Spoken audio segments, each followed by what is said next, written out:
Assalamualaikum warahmatullahi wabarakatuh.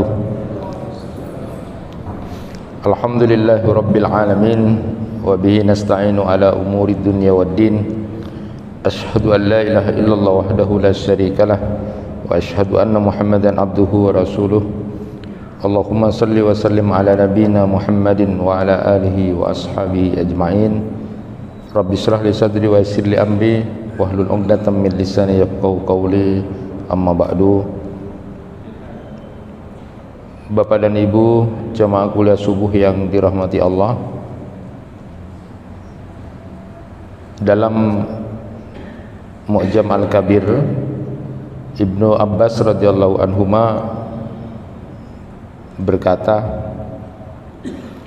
ada seseorang yang datang menemui Nabi SAW lalu mengatakan, "Ya Rasulullah, sungguh saya sangat mencintai Tuhan hingga saya selalu ingat kepada Tuhan. Tapi saya ingat kalau misalnya saya masuk surga, saya pasti berada di bawah Tuhan, dan itu sangat berat buat saya kalau tidak sampai bareng dengan Engkau ya Rasulullah. Karena saya sangat ingin bisa bersama berkumpul dengan Engkau nanti di surga." Maka ketika Rasulullah SAW mendapatkan curhatan itu dari orang ini, Rasulullah SAW diam saja sampai turun ayat di dalam Quran surat An-Nisa ayat 69. Dan setelah turun Quran surat An-Nisa ayat 69 ini, Rasulullah mendoakan orang ini supaya bisa bersama dengan Rasulullah, lalu membacakan ayat yang turun itu, yaitu Quran surat An-Nisa ayat 69. "Wa may yuti'illaha war rasula fa ulaika ma'al ladzina an'ama Allahu 'alaihim minan nabiyyina was-siddiqina wasyuhada was-salihin wa hasuna ulaika rafiqa." Jadi nanti yang bisa bersama para nabi itu adalah orang-orang yang siddiq dalam beragamanya, lalu syuhada, lalu orang-orang soleh. Jadi nanti bisa berkumpul. Jadi kalau orang ini datang kepada Rasulullah SAW yang kemudian menyebutkan kecemasan dia karena dia merasa orang biasa saja, tidak bisa berkumpul dengan Nabi Muhammad SAW, maka lalu di dalam Quran surat An-Nisa ayat 69 ini, yang bisa bersama-sama itu adalah kelompok orang-orang yang tergolong siddiq, lalu syuhada, lalu orang-orang soleh. Nah, buat kita jamaah yang dirahmati Allah, mungkin sederhana bagaimana kemudian melihat profil siapa orang-orang yang tergolong siddiq dalam beragama, siapa yang kemudian termasuk syuhada, dan siapa orang-orang soleh itu yang nanti bisa bersama dengan para nabi di surga, mendapatkan kenikmatan surga itu. Kita pernah ingat dan dengar satu riwayat ketika Nabi Muhammad SAW bersama dengan Abu Bakar, lalu kemudian bersama dengan Umar dan Utsman, ketika naik ke gunung Uhud, ya, tiba-tiba bergetar, gitu. Gunung Uhud itu kemudian bergetar. Ketika bergetar itu, lalu kemudian Rasulullah SAW berkata, uskun ya Uhud, falaisa alaika illa nabiyyun wa siddiqun wa syahidan. Tenang Uhud, tidak usah bergetar, kata Rasulullah gitu. Karena di atas kamu ada seorang nabi, ada seorang siddiq, dan 2 orang syahid. Jadi gelar ini sudah diberikan oleh Rasulullah sallallahu alaihi wasallam kepada Abu Bakar, lalu kepada Umar dan Utsman. Jadi kalau mau melihat profil siapa yang bisa bersanding bersama dengan Rasulullah, dengan para nabi itu yang mendapatkan nikmat surga itu, tergolong orang-orang yang siddiq, lalu syuhada, dan tergolong orang-orang soleh. Itu 4 golongan yang nanti akan bersama-sama di surga. Nah, gelar as-siddiq ini juga pernah Rasulullah sampaikan kepada putri beliau Aisyah radhiyallahu anha, ketika Aisyah radhiyallahu anha ini minta penjelasan kepada Rasulullah tentang Quran surat Al-Mu'minun ayat 60. Innal ladzina hum min hasyati rabbihim musyfiqun. Sesungguhnya orang-orang yang berhati-hati karena takut akan azab Tuhan mereka. Aisyah meminta penjelasan kepada Rasulullah, siapa orang-orang yang takut itu? Takut kepada Tuhannya itu siapa? Apakah yang takut kepada Tuhan itu orang yang berdosa karena dia berzina, karena dia mencuri, atau karena dia meminum khamar? Lalu kemudian Rasulullah menjawab dengan sebutan kepada Aisyah dengan mengatakan, la ya bintas siddiq. Jadi dengan gelar tidak wahai anak as-siddiq gitu ya, karena gelar ini diberikan kepada Abu Bakar. Walakinnahumul ladzina yasumuna wa yusalluna wa yatasaddaquna wa yakhafuna alla tutaqabbala minhum ulaika yusari'una fil khairat. Tidak wahai putri as-siddiq, dia adalah orang yang berpuasa, orang yang bersedekah, orang yang mengerjakan salat, tetapi dia takut bila tidak diterima amalnya itu. Itulah orang-orang yang disebut dengan orang-orang yang khasyah, takut kepada Tuhannya, bukan orang-orang yang berdosa tadi. Nah, gelar as-siddiq ini juga tidak lepas dari status sebagai orang yang pertama kali memeluk Islam dari kalangan orang-orang dewasa, dan juga tidak terlepas dari keimanan dari Abu Bakar terhadap perjalanan Isra dan Mi'raj yang ditempuh oleh Nabi sallallahu alaihi wasallam. Pujian ini ada di dalam Quran surat At-Taubah ayat 100. Was-sabiqunal awwaluna minal muhajirin wal ansari walladzina ittaba'uuhum bi ihsanin radhiyallahu anhum wa radu'an. Jadi orang-orang terdahulu lagi pertama-tama masuk Islam di antara orang-orang muhajirin dan ansar itu, dan orang-orang yang mengikuti mereka dengan baik, Allah ridho kepada mereka dan mereka pun ridho kepada Allah. Jadi ini gelar yang diberikan Rasulullah kepada Abu Bakar. Nah, as-siddiq itu ya, di tafsirnya Syekh Abdurrahman As-Sa'di itu, as-siddiq itu adalah mereka yang membenarkan risalah Rasulullah yang telah sempurna. Jadi orang yang termasuk golongan kelompok orang-orang yang as-siddiq dalam beragamanya itu, dia membenarkan risalah Rasulullah SAW yang telah sempurna. Jadi sudah sempurna, ini risalah itu dibenarkan oleh dia. Lalu dia mengetahui al-haq, mengetahui Islam itu, lalu membenarkan dengan yakin dan menjalankan al-haq itu dengan ucapannya, dengan perbuatannya, dan lalu kemudian dia mendakwahkannya. Itulah orang-orang yang as-siddiq dalam beragama. Yang tadi disebutkan contoh profilnya adalah Abu Bakar as-Siddiq. Jadi sahabat Abu Bakar ini sebenarnya namanya adalah Abdullah bin Utsman At-Taimi. Jadi namanya Abu Bakar as-Siddiq itu adalah Abdullah bin Utsman At-Taimi. Tidak ada nama Abu Bakar kecuali dirinya selalu disebut dengan as-Siddiq. Jadi ini memang gelar yang diberikan oleh Rasulullah SAW kepada Abu Bakar. Nanti kita akan belajar melihat sosok profil dari Abu Bakar ini. Yang kedua itu adalah kelompok orang-orang yang tergolong syahid, ya, syuhada. Di kitabnya Syekh Mahmud Al-Misri itu menulis risalah kecil judulnya Rihlah Ma'as Sadiqin. Di situ disebutkan tentang siapa yang termasuk orang as-syahid itu. Ulama berbeda pendapat tentang alasan kenapa orang itu disebut syahid.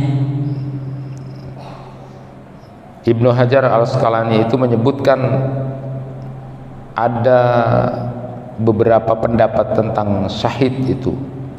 Di antaranya kenapa orang itu disebut syahid. Pertama, orang yang mati syahid itu hakikatnya masih hidup. Jadi seolah-olah ruhnya menyaksikan, artinya hadir ruhnya untuk menyaksikan. Itulah kenapa kemudian disebut syahid. Pendapat yang kedua menyatakan orang yang mati syahid itu disebut syahid karena Allah dan para malaikatnya bersaksi bahwa dia adalah ahli surga, maka lalu kemudian dia disebut syahid. Kemudian yang pendapat yang ketiga, orang yang mati syahid itu pada saat ruhnya keluar, dia menyaksikan bahwa dirinya akan mendapatkan pahala yang dijanjikan oleh Allah, maka lalu kemudian dia disebut syahid. Nah, jadi intinya mati syahid itu adalah sebaik-baik kematian. Jadi orang yang tergolong syuhada, orang yang mati syahid ini yang nanti akan bisa bersama dengan para nabi, bersama dengan orang yang siddiq dalam beragamanya, dan lalu kemudian orang-orang soleh. Kita tahu misalnya beberapa hadis berkaitan dengan mati syahid ini, yang saya gabung beberapa hadis itu. Pertama, mangkutila fisabilillah fahuwa syahid. Siapa orang yang kemudian terbunuh di jalan Allah pada satu peperangan, maka dia adalah syahid. Jadi orang-orang yang kemudian mencari kematian itu dengan syahid itu sudah banyak. Inilah mungkin bedanya melihat mental orang-orang yang kemudian berperang itu. Kalau orang mukmin, orang muslim, karena mentalnya ingin bertemu dengan Allah, dia tidak peduli dengan nyawanya dan hartanya. Dia sudah mentalnya kuat karena ingin syahid. Ada sudah keinginan, bayangan yang luar biasa, dia ingin syahid bertemu dengan Allah. Beda dengan mental orang yang kemudian tidak jelas, saya membela siapa lalu kemudian dapat apa gitu. Nah, yang pertama tergolong syuhada itu adalah orang yang terbunuh fisabilillah dalam satu peperangan, dia adalah syahid. Lalu bagaimana dengan hadis-hadis yang lain ketika kemudian disebutkan bahwa kalau orang yang syahid itu cuma itu saja, berarti sedikit saja gitu, dari umatnya Nabi Muhammad yang mati syahid kalau cuma peperangan itu, nanti sedikit. Bagaimana dengan yang lainnya? Maka disebutkan di beberapa hadis itu, misalnya riwayat Imam Muslim, "Mamata fi sabilillah fa huwa syahid, wa mamata fit ta'un fa huwa syahid, mamata fil batni fa huwa syahid, wal ghadigu syahid." Jadi disebutkan di situ ada tambahan, selain orang yang berperang di jalan Allah, orang yang mati kena wabah ta'un, orang yang mati sakit perut sekali, lalu kemudian orang yang mati tenggelam, itu tergolong syahid dengan catatan sebagai seorang muslim yang baik. Lalu kemudian di riwayat Imam Bukhari itu juga ada tambahan, mangkutila duna malihi fa huwa syahid. Orang yang terbunuh membela hartanya. Jadi ketika mau dicopet, mau dirampok, dia bela hartanya, lalu kemudian dia terbunuh, itu juga syahid. Kemudian di riwayatnya Abu Dawud itu ada juga 3 tambahan, sahibul hariq, orang yang mati terbakar. Lalu kemudian walladzina yamutu tahtal hadmi, orang yang jatuh dari tempat yang tinggi atau kemudian tertimpa benda keras. Lalu kemudian yang terakhir itu dalam riwayat Abu Daud itu wal mar'atu tamutu bijum'in, wanita yang mati karena saat mau melahirkan atau saat melahirkan. Dan Imam An-Nawawi itu di dalam syarah Muslimnya itu menyebut asy-syuhada'u salasatu aqsam, syahid fid dunya wal akhirah wa huwal maktul fi harbil kuffar, wa syahidu fil akhirah duna ahkamid dunya wa hum haula'il madhkuran huna, wa syahid fid dunya dunal akhirah wa huwa man ghalla fil ghanimah au qutila mutbira. Kata Imam An-Nawawi dalam syarah Muslim itu syuhada itu ada 3 macam. Orang yang tergolong syahid itu atau syuhada itu ada 3 macam. Pertama adalah syahid dunia dan akhirat. Kelompok syahid dunia dan akhirat ini adalah mereka yang terbunuh di dalam peperangan bersama dengan orang kafir. Jadi kalau dalam peperangan bersama orang kafir itu adalah orang yang mati syahid dunia dan akhirat. Kemudian syahid di akhirat, syahid akhirat, dan dia bukan syahid dunia ya. Dan sudah disebutkan tadi kelompok orang-orangnya ya. Jadi yang mati, wanita yang mati melahirkan itu adalah syahid akhirat, orang yang membela hartanya, orang yang mati penyakit taun, sakit perut, tenggelam, lalu kemudian yang tertimpa benda keras atau kejatuhan, itu adalah syahid akhirat. Nah, kemudian yang ketiga adalah syahid dunia, dan dia tidak dapat apa-apa di akhirat itu. Siapa itu? Contohnya adalah ghalla fil ghanimah, orang yang mencuri harta rampasan perang. Jadi dia berperang tapi untuk dapat harta. Ini bisa nanti dianalogkan pada yang lain. Dia berperang lalu kemudian mencuri harta ghanimah, au qutila mudbiran, atau terbunuh karena dia lari dari medan perang. Jadi perang tapi dia lari, itu dosa besar, tapi dia lari. Nah saat lari itu kemudian dia terbunuh, maka itu adalah termasuk syahid dunia ya, dia tidak dapat apa-apa. Nah yang kelompok ketiga adalah orang-orang soleh. Tentu orang soleh ini adalah wali-wali Allah. Secara umum siapapun bisa menjadi orang soleh dan tergolong soleh. Paling tidak di hadisnya Abu Sa'id Al-Khudri itu disebutkan antara orang soleh dengan yang tidak soleh itu membedakan orang soleh dan tidak soleh nanti. Idza wudi'atil janazatu wahtamala rijal ala a'naqihim fa in kanat salihatan qalat qaddimuni wa in kanat ghairu salihat qalat ya wailaha aina tadhhabuna biha wa yasma'u sautaha kulla syai' illal insan walau sami'aha la sa'iqa. Rawahul Bukhari. Jadi untuk membedakan soleh tidaknya itu paling tidak nanti ketika sudah meninggal dunia, dibopong jenazahnya, digotong oleh orang-orang, lalu kemudian orang yang soleh dia akan mengatakan cepatkan aku, ayo cepat, karena ingin bertemu dengan Allah. Jadi ciri-ciri orang soleh ini nanti ketika sudah dibawa jenazahnya, dia lalu mengatakan kepada orang-orang cepat saya sudah ingin ketemu dengan Allah. Wa in kanat ghairu soleh, tapi kalau dia bukan orang soleh, maka dia kemudian mengatakan mau dibawa kemana aku, mau dibawa kemana ini orang-orang ini. Dan teriakan orang yang tidak soleh ini terdengar oleh siapapun kecuali manusia ya. Ya, karena kalau sampai kedengaran nanti banyak yang pingsan itu lari gitu. Jadi orang soleh dan tidak soleh itu. Secara umum soleh itu artinya yang pantas, sesuai dengan tujuan, layak sesuai dengan penggunaan. Secara syar'i orang soleh itu adalah orang yang melakukan kewajiban kepada Allah dan kewajiban kepada sesama manusia.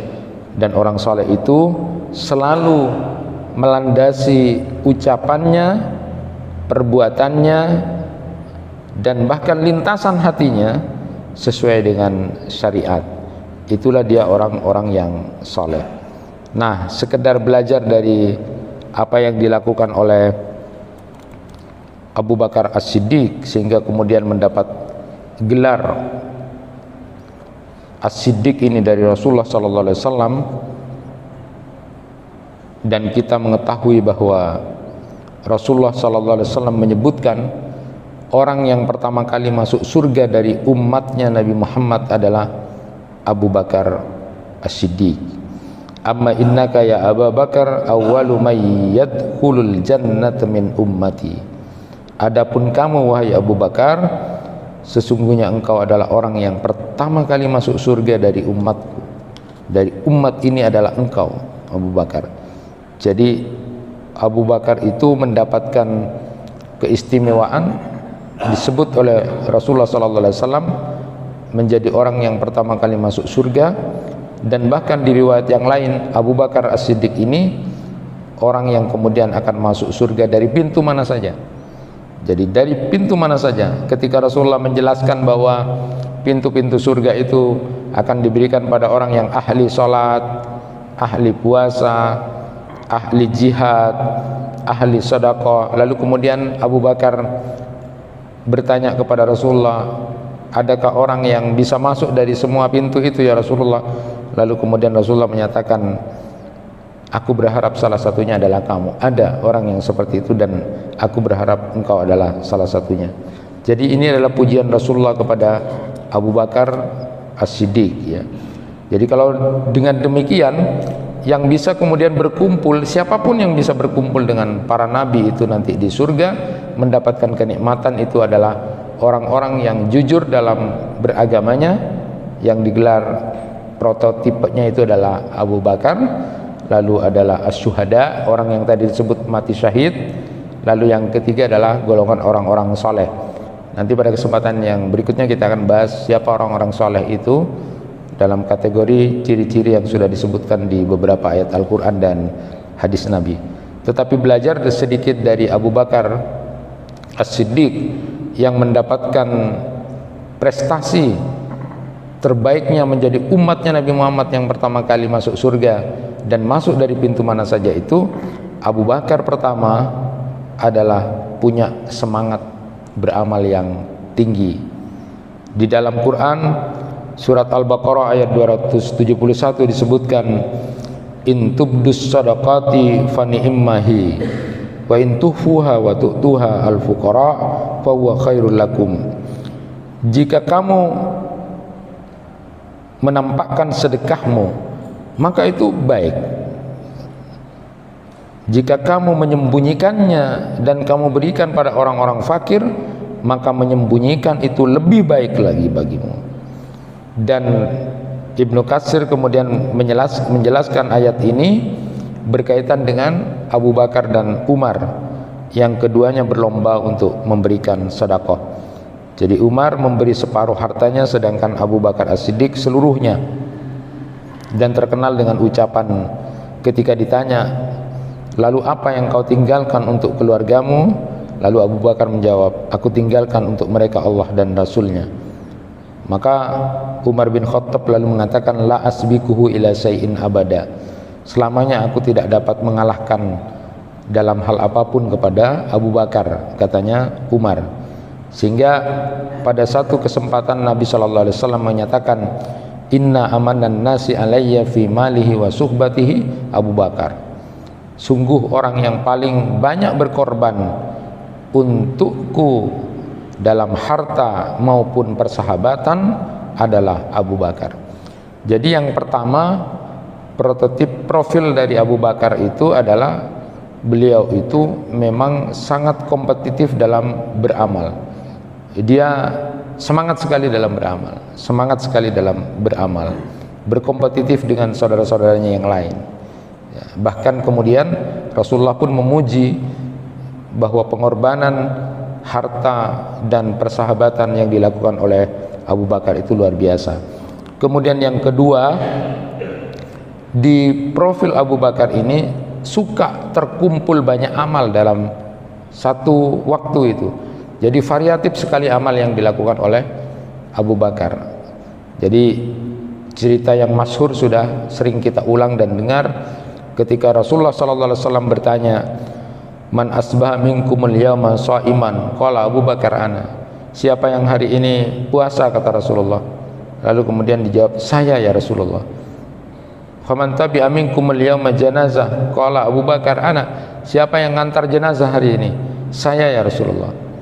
"Faman at'ama minkumul yawma miskinan?" Siapa yang hari ini ngasih makan orang miskin? Qala Abu Bakar ana. Saya ya Rasulullah. Lalu kemudian Rasulullah bertanya lagi, "Faman ada minkumul yawma maridan?" Qala Abu Bakar ana. Siapa yang hari ini jenguk orang sakit? Saya ya Rasulullah. Lalu kemudian Rasulullah mengatakan, "Majtama'na fimri'in illa dakhalal jannah." Tidaklah amal-amal ini, amal-amal kebaikan ini berkumpul pada diri seseorang pada waktu itu kecuali dia akan pasti masuk surga. Jadi di samping semangat beramal, kompetitif ya, suka beradu dalam kebaikan, Abu Bakar ini juga variatif sekali. Dalam satu hari dia kemudian banyak melakukan aktivitas yang punya nilai manfaat dan nilai pahala. Ini buat pelajaran buat kita bahwa saat kita selesai melakukan satu perbuatan, lakukan perbuatan yang lain.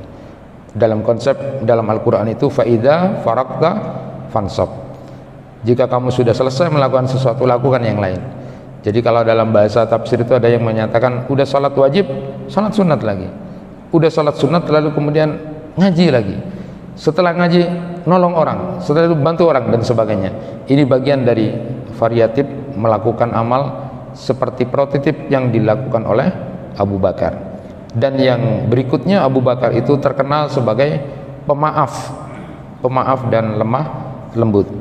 Jadi hadisul ifki itu peristiwa berita bohong tentang putri beliau Aisyah radhiyallahu anha yang dikatakan berselingkuh dengan salah seorang sahabat itu, ternyata itu adalah berita yang membuat Abu Bakar sebagai ayah dari Aisyah radhiyallahu anha yang dituduh berselingkuh, di mana kemudian salah satu keluarga yang menyebar-nyebarkan berita bohong itu atau berita fitnah itu adalah Mistah bin Usasah, kerabat dari Abu Bakar yang miskin tapi dibantu oleh Abu Bakar.